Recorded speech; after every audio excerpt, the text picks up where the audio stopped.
It's almost the start of June, which means it's almost the start of summer. And this summer belongs to Hazbin Hotel, which is finally making its premiere after a wild 4 years since the pilot came out. And now that we're getting so close, I want to talk about something that's been on my mind for quite some time. I've literally been wanting to make this video for months. Now that we're about to enter a world where Hazbin Hotel and Helluva Boss can finally coexist, with episodes releasing alongside one another, I am very curious on what's going to be the bigger show. Not better, bigger. I'm not trying to create some kind of war between fans, but you gotta admit, it's pretty interesting to think about. There has never been a franchise like the Hazbin Helluva universe. You got the Hazbin Hotel pilot, which was a miracle in its own right, but then the creation of that pilot gave us another pilot, which became the Helluva Boss web series we're familiar with today. And unless you're inhaling helicopium, there is no denying the Helluva Boss has become one of, if not the biggest indie animated series of all time. The numbers don't lie, people. And the consistency in both animation quality and their output has pretty much been unmatched. Within less than 3 years, they've pretty much put out a season and a half's worth of episodes, with pretty much all of them having TV level quality. And just look at the views, man! Most of Helluva Boss has had way more eyes on it than like a lot of other animated series produced by big name studios. And that's not a knock against any of those shows. Helluva Boss is just way more accessible because it's on YouTube. But what's really crazy is the fact that Helluva Boss is more or less just the appetizer, with Hazbin Hotel being served up on a silver platter as the main course. Hazbin Hotel was the first passion project. It's the one that got A24 attached to its name. It's the one that has a big overarching story, characters that have existed for years and years through webcomics, finally being brought to life. And it's the one that has a lot of expectations to live up to. And I think the best place to start is with accessibility. Again, Helluva Boss is on YouTube for free. And obviously that's a huge factor to its success. All you need to watch it is an internet connection. Meanwhile, we still don't know where Hazbin Hotel is going to end up. Presumably it'll be on a streaming service. Netflix, Hulu, Max. And on one hand, when premiere day rolls around and we see Hazbin Hotel front and center on the welcome page of a streaming service, that's just gonna be a huge W for creators. I'm grinning from ear to ear just thinking about it. This is a game changer for animation, as it's proof that anyone can take an idea and with enough hard work, dedication, and planning, can turn that idea into something huge. But because it would be on a streaming service, it's automatically not going to be as accessible as Helluva Boss. I don't know any streaming service that's doing great right now. Netflix is the top dog and it's been on fire for some years now. If it's on Hulu in the States, it might be on Disney Plus internationally, which may create confusion, but I'm hoping people would be able to work that out. And then if it's on Max, it then just becomes a matter of when it will be available internationally.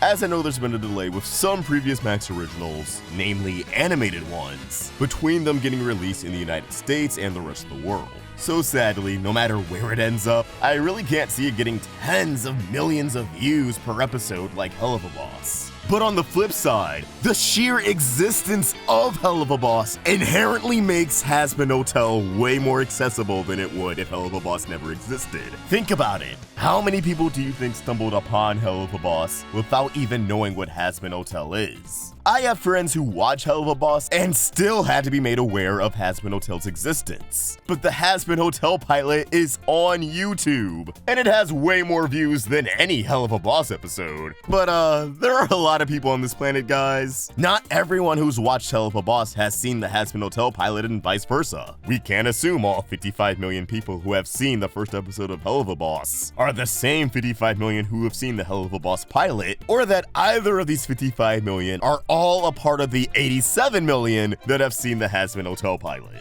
casual viewers are a thing, and the algorithm works in mysterious ways. But that being said, Helluva Boss is still an advertisement for this whole universe. And assuming someone does go from a casual Helluva Boss viewer to a huge superfan, odds are they will subscribe to VivziePop, they'll start following her on social media, and then they'll learn of Hazbin Hotel. And if they don't have whatever streaming service it's on, they might just subscribe in order to watch Hazbin Hotel. Plus, when the series does roll out, I'd be shocked if Vivzie didn't have anything worked out in her contract where she could post Hazbin Hotel clips on her channel directly to her subscriber base and guide them towards the full series. Again, is there going to be a spillover of all 55 million Helluva Boss viewers over to Hazbin Hotel? Probably not, but again, because of Helluva Boss, there's still going to be way more people tuning into Hazbin than there would have been otherwise. Not saying Hazbin would have been a flop without Helluva Boss, just that there's obviously strength in numbers. But accessibility isn't the only variable in this equation. I do not think I have said variable in years, and wow, I feel kind of smart. But of course, the characters. When it comes to building a dedicated audience for your series, characters are of course key. And the different vibes you get between the Hazbin Hotel cast and the Helluva Boss cast are like night and day. Helluva Boss is like watching a dysfunctional family.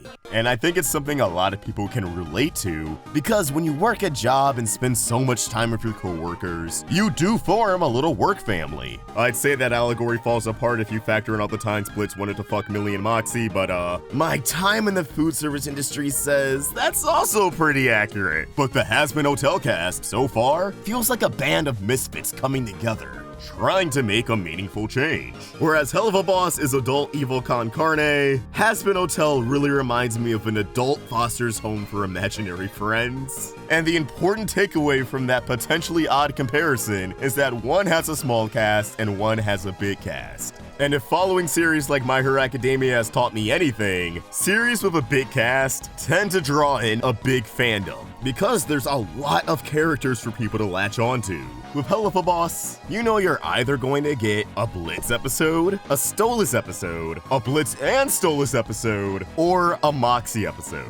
Yeah, it's rough out here being a fan of Millie and Luna, huh? But Vivzie did say that Helluva Boss is more or less their show for male-oriented stories, whereas Hazbin Hotel is for female-oriented stories. But even with that in mind, Hazbin Hotel seems like it could give you an episode on Charlie or Vaggie, but there's also Angel Dust, Alistair, Cherry Bomb, Nifty, and Husk. Not to mention antagonists like Serpentias or Vox. Though I'm not sure the antagonists will necessarily get the spotlight or episodes all to themselves, but it'd be pretty cool to see. And last but not least, something that I think will go a long way is whatever the theme of Hazbin Hotel ends up being.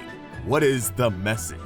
Helluva Boss definitely focuses on trauma and, judging on this current back and forth between Blitz and Stolas, the importance of communication. We already know Hazbin Hotel is going to focus on redemption, but what are they going to say about redemption? About people growing and changing, even after death. Well, I mean, I know a lot of demons aren't like people who just died, but you know what I mean. Ultimately, I have no doubts Hazbin Hotel is going to succeed. I'm not trying to say it's gonna flop or anything.